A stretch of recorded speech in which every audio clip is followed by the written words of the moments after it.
Assalamualaikum warahmatullahi wabarakatuh. Alhamdulillah wassalatu wassalamu ala Rasulillah wa ala alihi wa sahbihi wa mawala.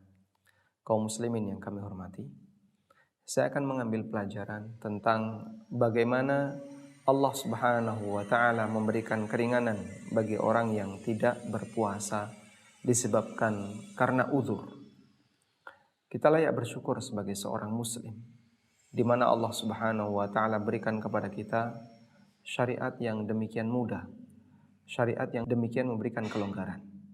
Allah Subhanahu wa taala menegaskan dalam Al-Qur'an, la yukallifullahu nafsan illa wus'aha. Allah tidak membebani jiwa melebihi dari kemampuannya. Saya terkadang membandingkan seperti ini. Allah minta kita untuk jadi orang yang bertakwa. Dan untuk bisa menuju takwa, tidak ada persyaratan dan ketentuan yang tidak bisa dilakukan oleh manusia. Sehingga normalnya manusia bisa melakukannya. Sebagai contoh misalnya, dalam akademi militer atau akademi kepolisian, orang bisa naik jabatan atau dia mendapatkan predikat bintang atau dia mendapatkan penghargaan tertentu. Dia harus mampu untuk terjun payung dari ketinggian sekian, atau mampu menembak dari jarak sekian, atau mampu lompat, dan seterusnya. Dalam Islam, tidak ada persyaratan seperti itu. Sehingga bagi seorang muslim, orang bisa menjadi bertakwa, walaupun fisiknya sangat lemah. Orang bisa menjadi bertakwa, walaupun bisa jadi dia tidak memiliki kemampuan yang hebat secara fisik. Karena takwa tempatnya di batin. Dan amal perbuatan hamba disyariatkan dalam rangka untuk mewujudkan ketakwaan bagi batin. Karena itulah Allah Subhanahu wa taala jadikan asal syariat itu sesuatu yang bisa dijangkau oleh manusia. Asal syariat yang saya maksud adalah kewajiban salat, kewajiban puasa, kewajiban melaksanakan ibadah A, B, C, dan seterusnya. Semuanya bisa dijangkau oleh manusia. Dan kalaupun ada orang yang gak bisa menjangkaunya, Allah kasih uzur bagi dia untuk meninggalkannya. Puasa misalnya, yang bentuknya adalah amal ibadah yang lebih mengandalkan fisik. Karena harus meninggalkan makan, minum, yang itu dibutuhkan oleh manusia dalam kehidupan sehari-hari. Bisa dilakukan oleh manusia untuk kondisi normal. Dia tidak makan, tidak minum dari mulai subuh sampai terbenam matahari.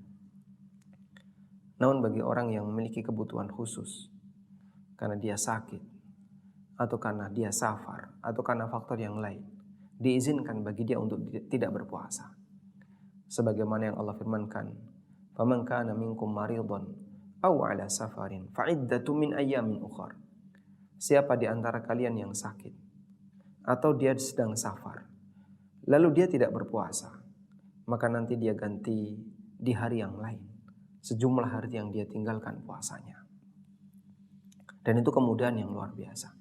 Sehingga puasa sendiri bisa diamalkan oleh umumnya manusia.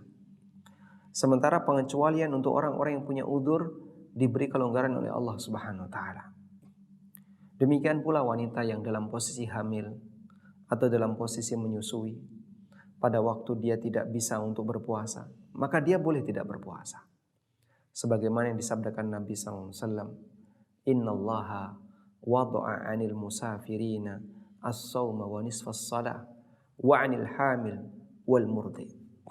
Sesungguhnya Allah Ta'ala mengugurkan kewajiban puasa dan setengah sholat. Setengah sholat artinya sholatnya dikerjakan secara qashar bagi musafir dan bagi wanita hamil dan wanita yang sedang menyusui.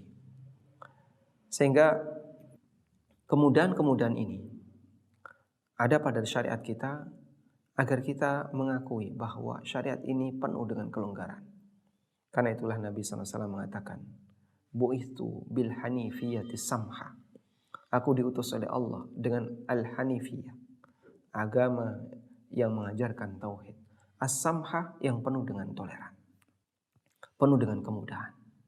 Di mana asal syariatnya mudah, dan itu pun bagi siapa yang tidak mampu untuk melakukannya, dia mendapatkan keringanan, dia mendapatkan kelonggaran, di mana dia boleh meninggalkannya dengan konsekuensi tertentu. orang yang boleh tidak berpuasa ada dua keadaan. Yang pertama, orang yang tidak bisa berpuasa dalam kurun waktu yang lama. Artinya tidak ada kemungkinan bagi dia untuk bisa berpuasa. Seperti orang yang sudah sangat tua. Mau ditunggu semakin lama, semakin tua. Bukannya semakin sehat, tapi secara umum fisiknya semakin menurun. Maka di posisi ini, dia boleh tidak berpuasa dan nanti dia bayar fidyah. Yang kedua, orang yang tidak bisa berpuasa tapi sifatnya temporal, hanya di waktu tertentu. Misalnya sedang safar atau ketika sakit yang masih ada kemungkinan untuk sembuh. Maka di posisi ini nanti dia boleh tidak berpuasa dan kewajiban dia adalah iddatu min ayyamin ukhar, dia harus mengganti di hari yang lain. Dan itulah kelonggaran yang diberikan oleh Allah Subhanahu wa taala bagi syariat kita. Kita kalau memandang semacam ini akan membuat kita jadi semakin bersyukur kepada Allah taala. Semoga yang sedikit ini bermanfaat. Wassallallahu ala nabiyyina Muhammadin wa ala alihi wa sahbihi wasallam. Wa akhiru da'wana alhamdulillahi rabbil alamin. Wassalamualaikum warahmatullahi wabarakatuh.